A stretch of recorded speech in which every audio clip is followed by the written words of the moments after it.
सुप्रभात बच्चों, मैं आपकी हिंदी की अध्यापिका आशा सैनी आज फिर एक बार आपके सामने प्रस्तुत हुई हूँ। बच्चों, आज हम 11वीं कक्षा के आरोह भाग गद्य में संकलित स्पीति में बारिश नामक विषय पर चर्चा करेंगे। तो चर्चा करने से पहले मैं आपको इस पाठ का जो शीर्षक है वो बताना चाहती हूँ।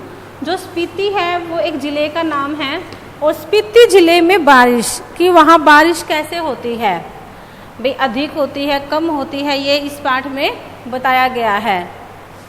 अच्छा, उद्देश्य क्या है इसका?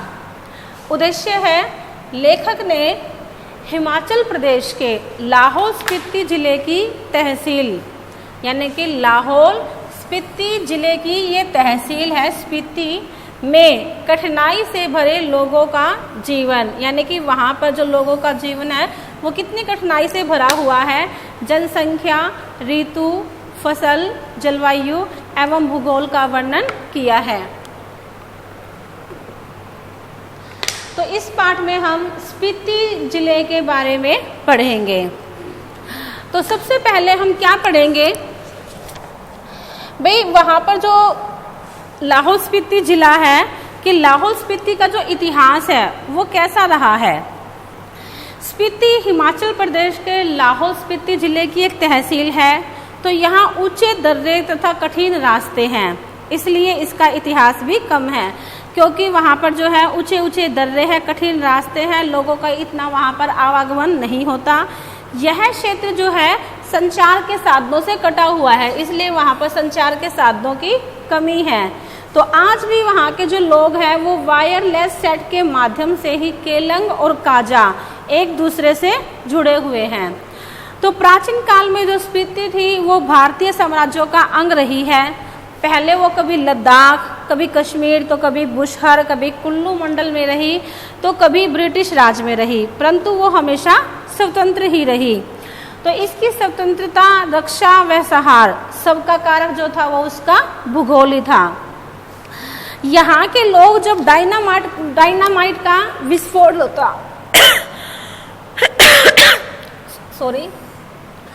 यहाँ पर जब डायनामाइट का विस्फोट होता तो उससे बचने के लिए वे लोग अपनी आंखें बंद करके चांगमा होता है एक पेड़ का नाम, उसका तना पकड़कर या एक दूसरे को पकड़कर बैठ जाते थे, और जब धमाका गुजर जाता तो फिर डरते डरते आँख खोलकर उठ जाते।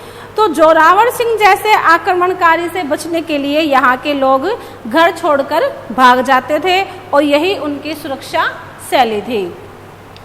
अब जो हमारा दूसरा है वो है स्पीति की जनसंख्या एवं शासन व्यवस्था। तो स्पीति की जो जनसंख्या है वो लाहौल से भी कम है। इसका क्षेत्रफल 2155 वर्ग मील था और जनसंख्या का जो घनत्व था वो 1 वर्ग मील में 4 व्यक्ति से भी कम था, यानी कि वहाँ पर 4 व्यक्ति से भी कम लोग रहते थे 1 वर्ग मील में। ठीक है, तो जो वर्ष 1901 में प्रति वर्ग मील 2 से भी कम हो गई थी। स्पीति के राजा 1846 में कश्मीर के राजा गुलाम सिंह के जरिए अंग्रेजों को मिला, तो अंग्रेज इसके जरिए पश्चिमी तिब्बत के ऊन वाले क्षेत्र में प्रवेश चाहते थे। तो 1846 कुल्लू लाहौल स्पीति ब्रिटिश की अधीनता में आ गए। अब वहाँ पर शासन व्यवस्था कैसी थी? शासन व्यवस्था, ठीक है, तो शासन व्यवस्था के बारे में क्या है कि उन दिनों जो शासन था वो एक स्थानीय शासक के द्वारा चलाया जाता था, स्थानीय शासक के द्वारा। तो ब्रिटिश भारत में भी कुल्लू के असिस्टेंट कमिश्नर के समर्थन से यह कार्य करता था और अंग्रेजों के राज में नौनों की स्थिति द्वितीय श्रेणी के मैजिस्ट्रेट के समान थी। तो जिसका काम क्या होता था, मालगुजारी इकट्ठा करना और छोटे छोटे फौजदारी मुकदमों का फैसला करना होता था। उसके बाद है स्पीति की भौगोलिक स्थिति। अब स्पीति की भौगोलिक स्थिति क्या है? देखिए, जो स्पीति है वो 31.42 और 32.59 अक्षांश उत्तर में है और 77.26 और 78.42 पूर्वी देशांतर के बीच में स्थित है। तो स्पीति के चारों ओर क्या है? दुर्गम पहाड़ है। ठीक है, तो जिनकी औसत ऊंचाई जो है वो कितनी है? 18,000 फीट इन पहाड़ों की औसत ऊंचाई है। ठीक है, तो ये पहाड़ उसे पूर्व में तिब्बत, पश्चिम में लाहौल, दक्षिण में किन्नौर और उत्तर में लद्दाख से अलग करते हैं। उसके बाद है यहाँ पारा और पिन नदियों की घाटियाँ भी है, परंतु स्पीति घाटी ही आबाद है। तो यहाँ के जो लोग हैं वो ठंड से बचने के लिए क्या करते हैं? अब देखिए वहाँ जो उनका जीवन है वो कैसे अपना जीवन व्यतीत करते हैं। तो यहाँ के लोग ठंड से बचने के लिए 8-9 महीने तो दुनिया से बिल्कुल कट जाते हैं। अपना घर गर्म करने के लिए लकड़ी भी नहीं होती है उनके पास, फसल भी एक ही बार होती है, इसलिए समझ में नहीं आता कि लोग यहाँ रहते क्यों हैं। या तो वो धर्म के कारण या अपनी जन्मभूमि का उनका मोह होता है, मजबूरी के कारण या बिना कारण इसके पीछे तर्क ढूंढना व्यर्थ है। तो स्पीति के जो पहाड़ हैं वो लाहौल से भी ऊंचे हैं, नंगे हैं और भव्य है। तो यहाँ पर ठिठुरन है, गलन है, व्यथा है। यहाँ स्केटिंग, सौंदर्य प्रतियोगिताएं, आइसक्रीम या छोले भटूरे जैसी कोई भी चहल पहल नहीं होती है, क्योंकि वहाँ पर जो है जनसंख्या घनत्व बहुत कम होता है और ये बाहरी दुनिया से कटे हुए होते हैं। तो वहाँ कुल्लू मनाली, शिमला, मसूरी, नैनीताल ये सब भी दर्शनीय स्थल नहीं है। लाहौल स्पीति की जो घाटियाँ हैं वो रोहतांग जोत के पार है। तो लाहौल की जो ऊंचाई है वो 10,535 फीट, ठीक है, और स्पीति की ऊंचाई है 12,986 फीट। ठीक है, उसके बाद है 12 लाचा एवं माने पर्वत श्रेणियां। ठीक है, तो स्पीति घाटी को 12 लाचा स्पीति घाटी को उत्तर दिशा से जो पर्वत श्रेणियां घेरे हुए हैं उनकी ऊंचाई 16,221 से 16,500 फीट है। 16,221 से 16,500 फीट है। ठीक है, तो दक्षिण के पर्वत श्रेणियों को माने पर्वत श्रेणियां कहते हैं। ठीक है, दक्षिण की जो श्रेणियां हैं उन्हें हम क्या कहते हैं? माने पर्वत श्रेणियां। आपको पता है कि माने श्रेणी की जो ऊंचाई है वो कितनी है? 21,646 फीट है। तो कुछ चोटियां 17,000 फीट से भी अधिक ऊंची है। और आपको पता है कि यहाँ पर जो है बौद्धों के माने मंत्रों के नाम पर ही ये इन श्रेणियों का नाम पड़ा है। तो इस प्रदेश में इस मंत्र का जो जाप होता है वो बहुत अधिक होता है। और यह मंत्र क्या है? ओम मणि पद्मे हूँ। तो ये जो छोटे छोटे यहाँ पर चोटियाँ हैं वो 17,000 फीट से अधिक ऊंची है। तो कई गांव जो है वो 13 से 14,000 फीट की ऊंचाई पर बसे हैं। तो यह मध्य हिमालय है और इसके पार बाह्य हिमालय है। और बाह्य हिमालय में जो इसकी चोटियां हैं, एक चोटी जो है वो है 23,064 फीट और कई चोटियां तो जो है वो 20,000 फीट से भी अधिक ऊंची है।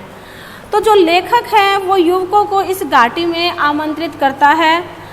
यद्यपि चोटियों की जो ऊंचाइयों से होड़ लगाना ठीक नहीं है, लेकिन फिर भी नवयुवक और नवयुवतियों के लिए यहाँ आना एक अच्छा शौक हो सकता है। तो यह घाटी बूढ़े लामाओं के जाप के कारण उदास दिखती है। यदि यहाँ युवक युवतियाँ आकर किल्लोल करें तो यहाँ का जो आर्तनाद है वो पिघलेगा और हर्ष फैलेगा। यानी कि लेखक चाहता है कि जो नवयुवक है और नवयुवतियाँ हैं वो यहाँ पर आए, खेले, इस प्रकृति के सौंदर्य को वो निहारे, तभी यहाँ पर जो है लोगों की भीड़ भाड़ जो है वो अधिक होगी। उसके बाद है स्पीति में वसंत एवं शीत ऋतु का होना। अब देखिए लाहौल में स्पीति की तरह 2 ही ऋतुएं होती हैं। तो 2 ऋतुएं कौन कौन सी है? एक तो है वसंत और दूसरी क्या है? शीत ऋतु।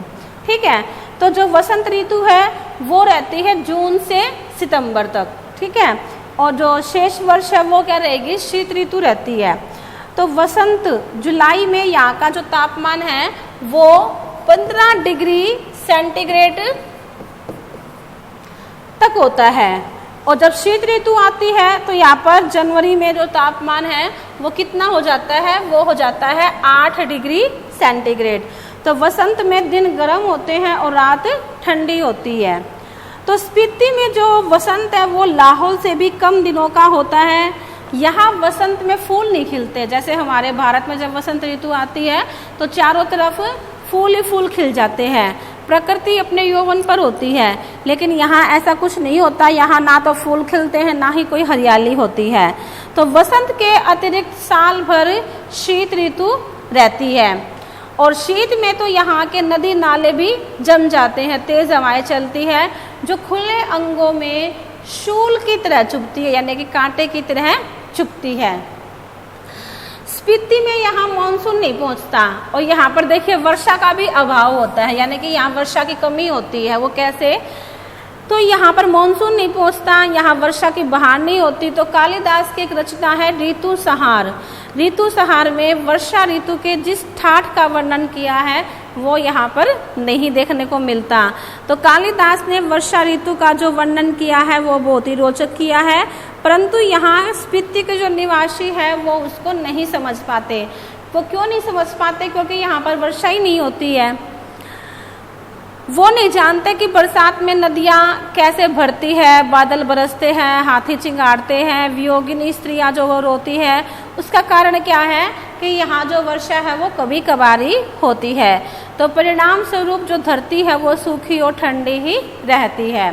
उसके बाद क्या है कि अगर यहाँ पे मान लीजिए वर्षा हो भी जाए तो वो एक घटना के रूप में, वो कैसे कि स्पीति में साल में एक ही फसल होती है, तो जिनमें जौ, गेहूँ, मटर और सरसों प्रमुख है। यहाँ की जो फसल है वो क्या है, जौ, गेहूँ, मटर, सरसों, ठीक है। तो ये यहाँ की मुख्य फसलें हैं और उसमें क्या है, जो है वो सबसे मुख्य फसल है। तो सिंचाई के साधन जो है वो पहाड़ों से बहने वाले झरने हैं, यानी कि जो यहाँ पर सिंचाई होती है वो कैसे होती है, पहाड़ों से जो झरने बहते हैं उनके द्वारा यहाँ के लोग सिंचाई करते हैं। स्पीति नदी का पानी यहाँ पर काम में नहीं आता और स्पीति की भूमि पर खेती की जा सकती है जब वहाँ पानी पहुँचाया जाए। तो अगर वहाँ पानी पहुँचाया जाएगा तो हम वहाँ पर खेती कर सकते हैं और यहाँ फल और पेड़ भी नहीं होते। अच्छा, भूगोल के कारण ही स्पीति वीरान है। वर्षा का होना यहाँ पर एक सुखद संयोग है। आपको पता है कि लेखक एक घटना का वर्णन करता हुआ कहता है, क्या करता है वो वर्णन, कहते हैं कि जब वह काजा के डाक बंगले में सो रहा था, काजा के डाक बंगले में,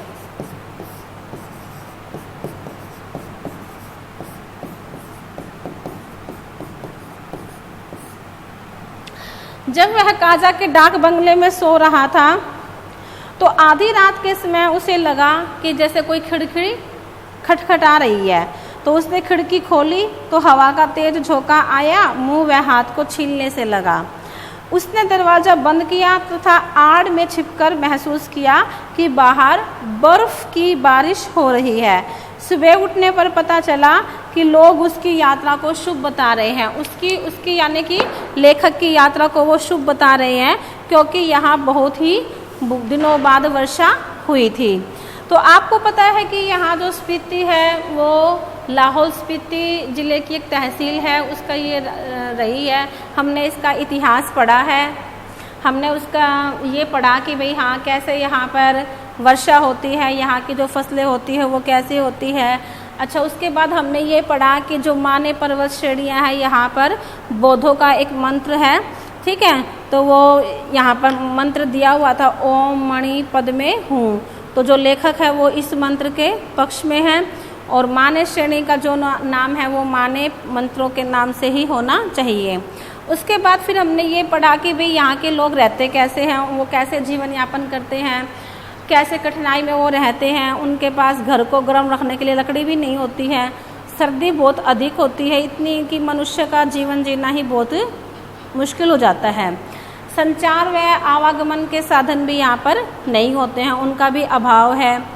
फसलें हैं जो वो बहुत सीमित मात्रा में होती है, वर्ष में केवल एक बार ही फसल होती है और जो वहाँ की मुख्य फसल होती है।